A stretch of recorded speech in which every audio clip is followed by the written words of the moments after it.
Jesus said in Matthew 28, "Go and make disciples of all the nations." Today, only 3% of Christian donations go to global missions. What if we change that? Welcome to the Wild Frontier Fund.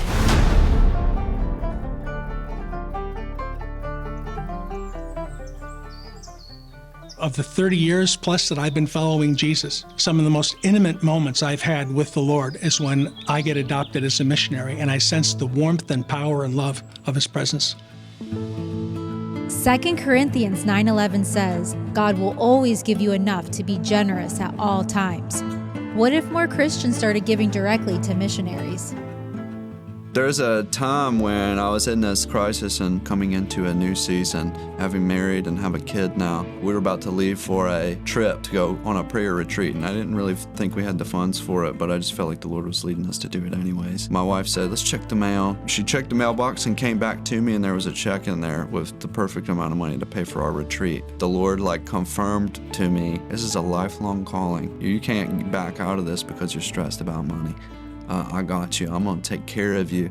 And so that's happened so many times for me. In those moments, it's like I feel reassured from the Lord. I'm reaffirmed in my calling. But the way that He does is He chooses to use people who are kind of on the outside looking in or hearing about what we're doing, and He uses them in their generosity in order to affirm missionaries like me. It feels like getting a hug from the Father. And we want to multiply that experience for our missionary friends on the field through the Wild Frontier Fund.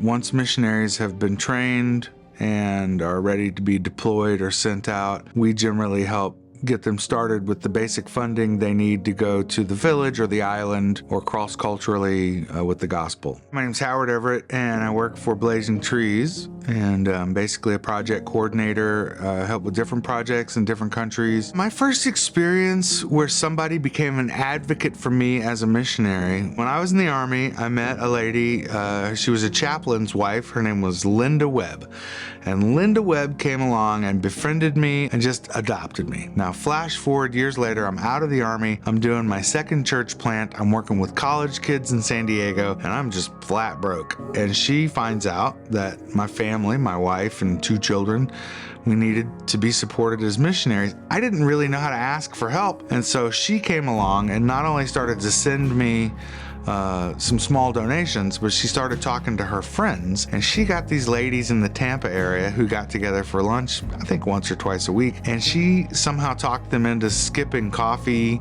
iced tea, and Coca-Cola at lunch, and they would take their drink money and pool it together. And so once a month, I'd get a check from Florida, mostly from my mom's friends. You know, I can't tell you how important it was emotionally for me to know that, you know, this woman who had adopted me when I was a soldier took so seriously my calling that she was able to call her friends together to be part of our financial support team.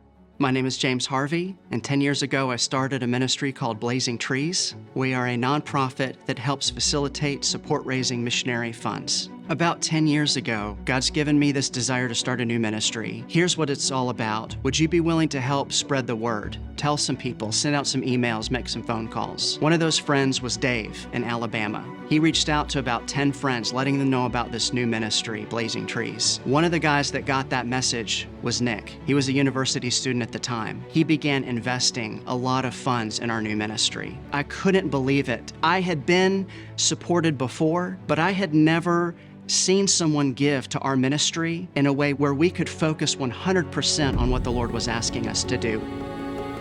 Not by might, nor by power, but by my Spirit. Church, we have the Spirit, and we can change the statistics. We can be a generation that fully funds the Great Commission, and the Wild Frontier Fund is a trustworthy place to start. Please pray about taking one next step of faith with us. So the Wild Frontier Fund is a collective, it's a donor collective to support our missionary partners. So we have various missionaries all over the globe. This isn't me asking for money. Hey, support Trey. I'm asking on behalf of all of our missionary friends and the people that we're sending out right now, the people that are already on the front lines in the field and who will be there. God's raising up and sending laborers, and they need to be equipped with the funds, and He's calling people, maybe even you. One of the things I want to encourage you, if you're watching this video, think about who you know that might be very excited about what Blazing Trees has been able to do by faith in the past, and how not only your personal contributions, but the contributions of friends that you might either introduce us to, or you might just advocate yourself. You might go ask your friends or family or co-workers to help us with one of our projects, and your willingness to advocate for us as missionaries could be the overwhelming key to our success by faith.